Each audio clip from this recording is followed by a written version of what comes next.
Mwiriwe mwese ku banywanyi ba Burundian Vines, icambere na mbere twagomba tubashimire cyane gose uvuye ku mutima ku bantu mwese mwashoboye kugira ico mufashije kuri iyo mfashanyo twabasavye kugira ngo dushobore gufasha bari abantu b'imuyinga batishoboye. Mwarakoze cyane gose turabashimiye kabisa uvuye ku mutima. Imana ibandanye guhezagira iyo byavuye. So video y'uno munsi tuje kwishura bimwe mu bibazo abantu bagiye batubaza, tukaba tuje gutanga umuco.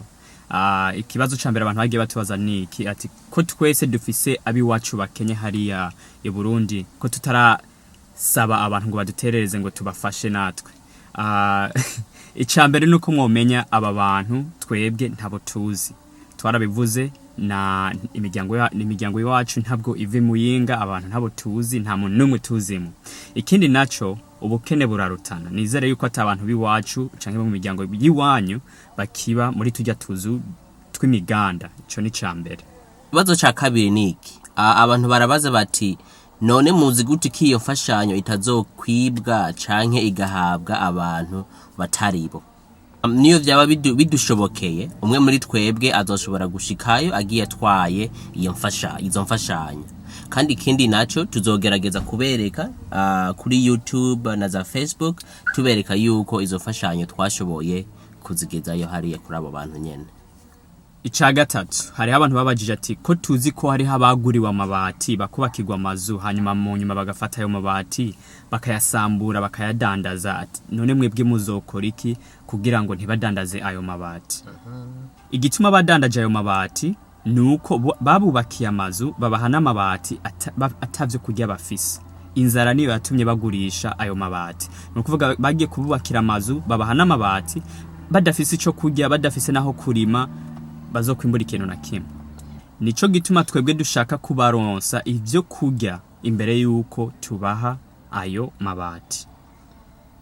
Nubwo bafise aho kurima hato, niyo twabagurira imbuto tukabaha na angeri, novuga ati twebwe turizera yuko umwimbu uzokwiyongera. Ikindi naco twobamenyesha nuko mu gihe tuzoba tubashiriye izo mbuto niyo angeri, tuzobaha ubundi bufasha bwo ku ruhande kugira ngo, kuko tutabigize uko bazofata za mbuto tubazaniye abarizo bateka barye.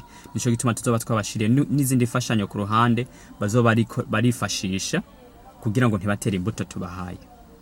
Hanyuma ikindi naco, imbere yuko tubaha izo mbuto, tuzobasaba barime, buri muntu azohabwa imbuto zingana naho azoba yarimye. Nuvuga naho umuntu azoba afise hatoya akaharima azohabwa imbuto, ariko tuzokwemeza kwanza yuko barimye imbere ko tubaha izo mbuto.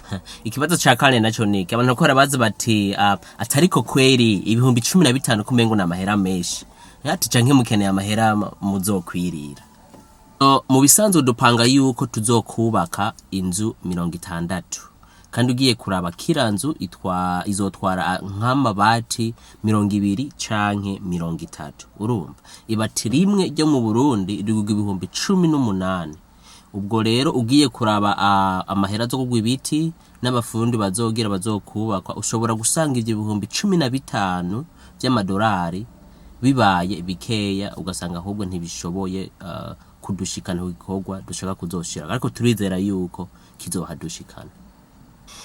So muri make twebwe ico tugomba gukora ni kwigisha aba bantu uburyo bwiza bwo kurima bijya bibanza basanzwe babamwo buri mwaka canke umwaka wose. Tugomba gufasha aba bantu mu kubigisha uburyo boshobora kwitunga batagize iki, batabandanije bagenda barasaba. Okay, ikindi naco hari n'abantu bagiye bavuga mu comment yuko abatwa ari bijuju. Oya, nitwita abandi bantu bijuju, kuko ugiye kuraba iyo babashize mu mashure usanga bari mu ncabwenge za mbere mu mashure.